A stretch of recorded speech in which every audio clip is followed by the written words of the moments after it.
When you meet Bill, what comes through is enormous energy. He's very energetic. He almost makes you tired to work with him because he never loses his push and his drive. He's a wonderful leader in that respect.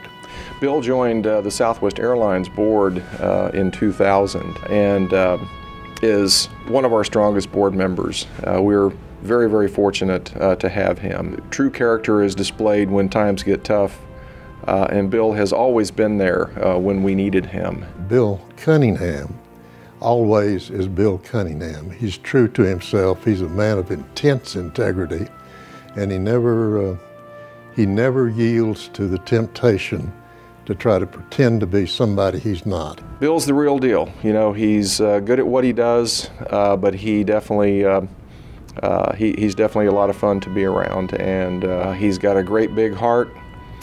He loves his dogs, and I bet a lot of people don't know that, but just ask him about his dogs.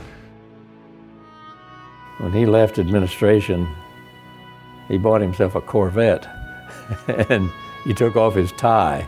And for a good many years, I rarely saw him dressed in a suit or a coat and tie. He just was enjoying the freedom from administrative responsibilities.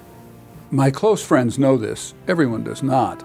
But I was a very poor high school student, and I was not a bad kid. I never got in trouble, but I just didn't study very much. But when I got to college, very quickly I found that if I would study, I would do pretty well. In fact, I did very well.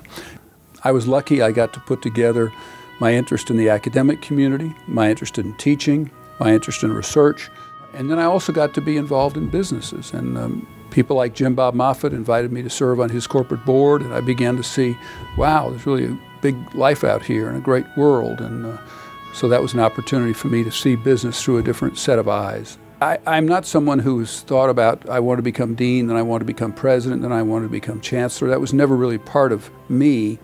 On the other hand, to say that I wasn't ambitious would also be wrong. But when I came on campus, there was a problem with Bower House, the house where the chancellor lives. And I remember at a lunch one time with some young faculty members, someone saying, well, this is a real issue, and I'm not sure whether the university should do that. And I remember saying, well, it doesn't bother me because I'm going to live there one day. Now, I didn't really mean that, but on the other hand, I did live there one day. There was no question. I was personally ambitious for me, and later on I became very ambitious for the university. Well, we've been friends for many years, and I value that friendship. I enjoy his company, and he has my best wishes for the future. Bill, I'm very happy for you to receive this really great honor, and it's just been a privilege to know you and a privilege to be able to tell you this in person tonight. On behalf of the University of Texas, on behalf of the University of Texas system, and indeed on behalf of the entire state, I thank you, Bill, for all you have meant to us as a leader and as a driver toward excellence in every endeavor that you've undertaken.